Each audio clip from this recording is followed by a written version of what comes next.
it was Wednesday night, he called me and said, hey, I'm just making sure you've got the COVID. And so I may have it too. So, put me back on the hook. Anyway, and then, with everything going on this week, it's been nuts, and I was trying to figure out what the heck I was gonna talk about. Jess was really sweating what I was gonna talk about, because she knows me, and when I was talking to the guy who was supposed to be here, I was like, well, you know, we can wait and see how your test results come back and all that, and she's shaking her head, no, you're irresponsible, and then she realized, after I got off the phone, what she had made me do. So she was sweating what I was gonna say, because I felt like I didn't want to talk about that stuff. You know, then again, I felt like it would be kind of a cop-out to not talk about it. So I am all back and forth, and I prayed about it. God, give me something to talk about. You know, I don't know what to do. And so, turned out I got the feeling that he wanted me to talk about Stinkbugs. So that's what I'm gonna do. We got Stinkbugs in our house. I don't know if you guys do, but man, we got Stinkbugs terrible in our house. I don't know if it just ain't got cold enough to kill all them little devils or what, but they're in the house and they're right on the wall that I sit next to, and they're all over the place and they're creepy, you know. But I can live with that. I mean, you know, they're all God's creatures too. It's not a big deal. But they're also bad at climbing, so they're also always falling off the wall and off the drapes and landing all around me and landing on the table next to me, and my drink is sitting right there and landing in the light. And so that's annoying. I guess I can just hang out. Oh, also good news. Last week it was 3 pages. This week is only 2. So, we got that going for us. Anyway, so that's, you know, that's bad, but it's not still not the worst of it. I don't know, most of you probably know I got a couple of years ago in South Dakota, the truck broke down and I ended up picking up a emotional support pup named Susie Sue. And she's a horrible little dog. She loves them Stinkbugs, man. She crunches them things like popcorn. Then she likes to come get right up in my face and breathe that Stinkbug dog breath. Which is not great. But it's still not the worst of it. She also likes to lay on her back right next to my chair and get her tummy rubbed. So, you know, I was like, that's a nice thing to do today. To rub the dog's tummy and all that. She loves it, it lays there, relaxes. And she gets too relaxed, and then she starts farting. And you think Stinkbug enhanced dog breath is bad, will you try to recycle Stinkbugs? It is. That's a smell you can taste. You know. And it's still not the worst. Because my cup sits right there on the counter, and these things are always falling. I can never tell, did it land on the table? Did it land in the light? Did it land on the ice in my drink? So every time I try to take a drink, I gotta look at it real close. Make sure I don't drink a Stinkbug, because I certainly don't want that in me. And it requires constant vigilance, which is exhausting after spending an evening with a fan. Recirculate the air away from me. And you may wonder why I'm going on about this in such excruciating detail. It's because there are a lot worse Stinkbugs out there than the actual Stinkbugs. They're infesting all of our homes. All too often we're inviting them in.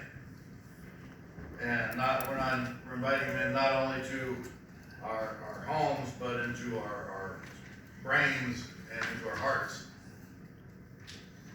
And they come through the airwaves and the TV cables and the internet, and they infect us with the stink of fear and hatred, prejudice, and distrust. They pervert the things we hold dear, and we go along with it. Sometimes we even hunger for it, because they're telling us we're right. And who doesn't like to be right? I'm used to not being right, and I'm fortunate that I have Jess to continually point out to me how not right I am all the time.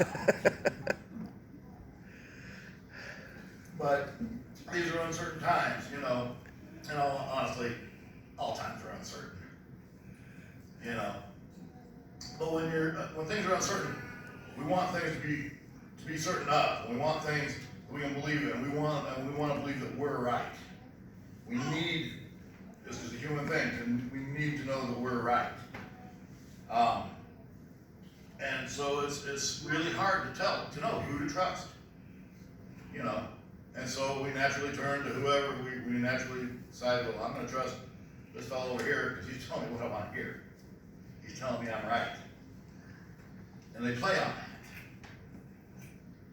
that.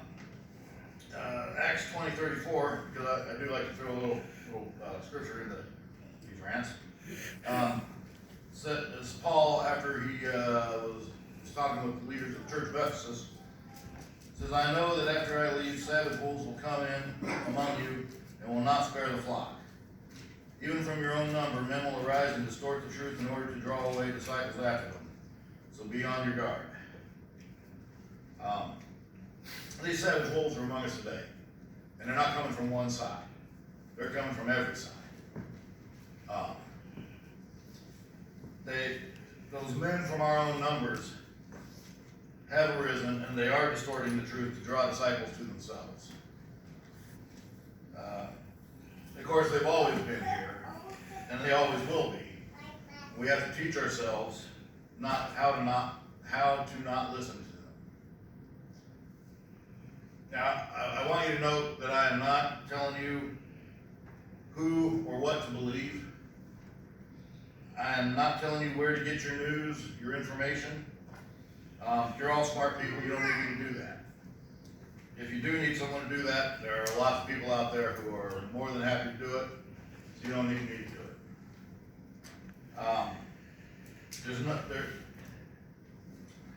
What I'm suggesting is that we all need to dust our brains off and think for ourselves.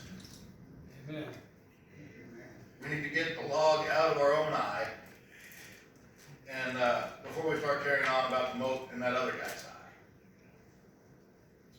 I think a good way to tell us if we should be listening to someone's opinion would be to examine its effect on us.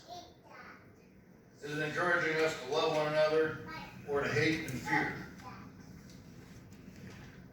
And none of that, we need to avoid that tough love, I'm hating them for their own good thing. That's a real popular one. And it's hard to avoid. We need to get out of that mentality, I think. There's a lot of noise made about the country and patriotism right now, and Christianity somehow gets all mixed up in that. But it's all designed to get us on one side or the other. And what one side calls patriotism, the other side calls treason, and vice versa. Nobody's innocent here. The thing is, I don't think God cares about the United States all that much. I know he loves Americans,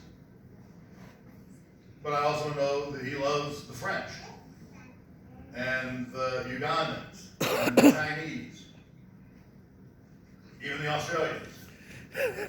You know, he doesn't love us because we're conservative or liberal, Muslim or Christian or Buddhist or atheist.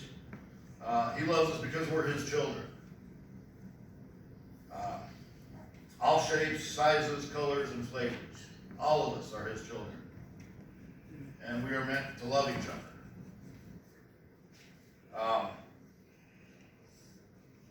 He loves all of us.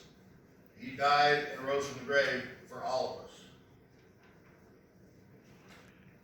It's amazing and appalling to me how so many of us have come to believe that the stink we've chosen is actually God's own perfume. We're just fools. I lost my place.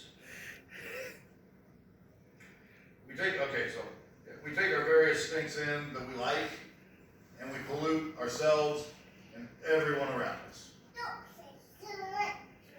If the information you're taking in, if the information I'm taking in is causing me to harden my heart against my neighbor, we need to shut it off.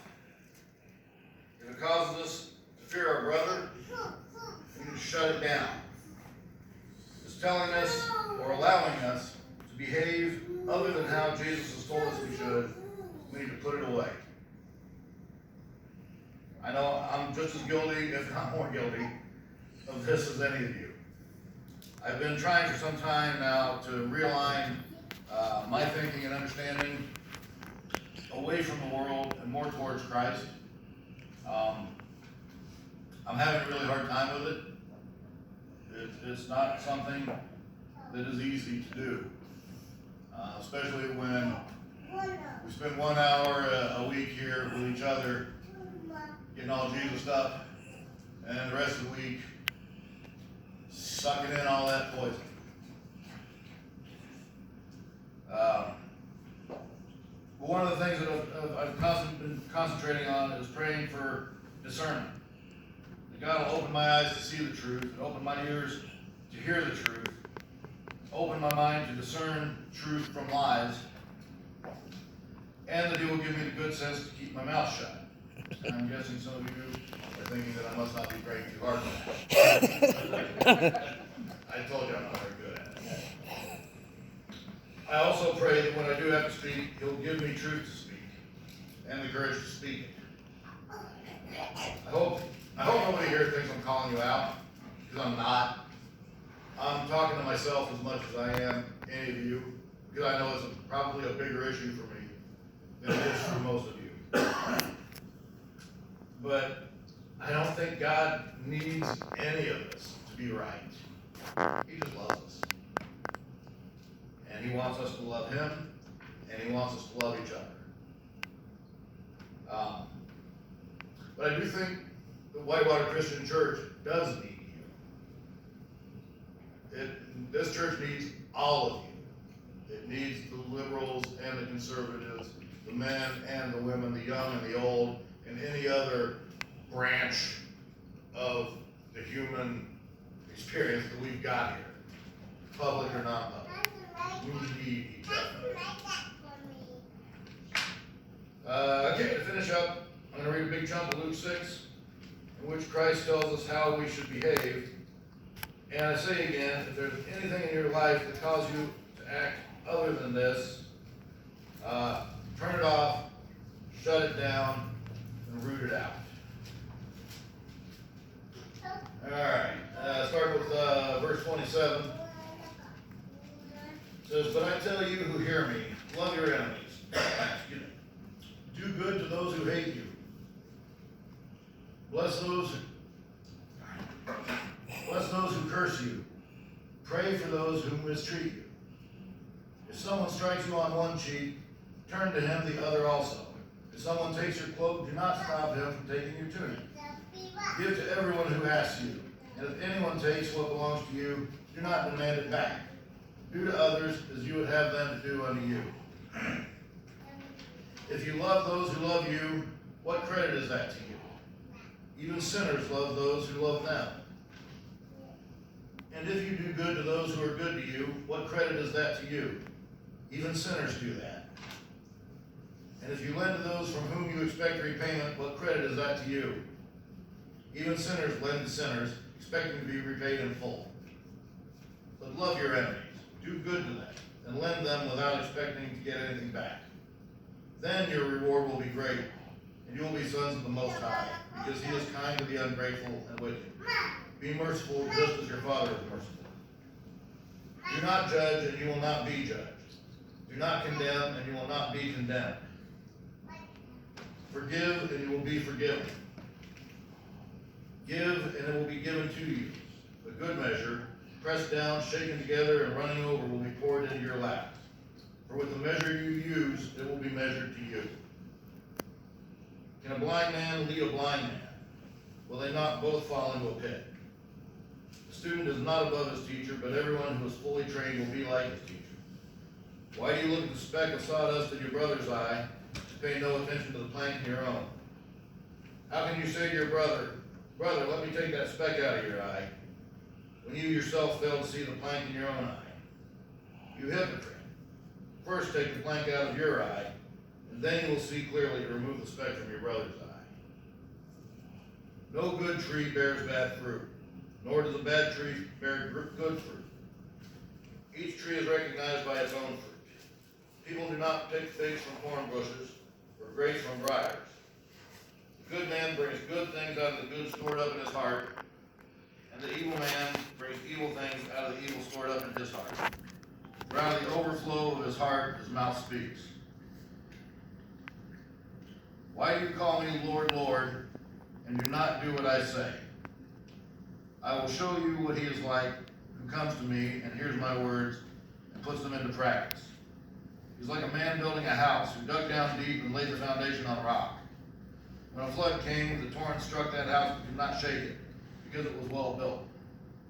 But the one who hears my words and does not put them into practice is like a man who built a house on the ground without a foundation. The moment the torrent struck that house, it collapsed and its destruction was complete. Okay, so that's really all I've got. I hope that it made some sense, and I hope it gave you something to think about anyway. So the ladies are going to come down and play, and we're going to sing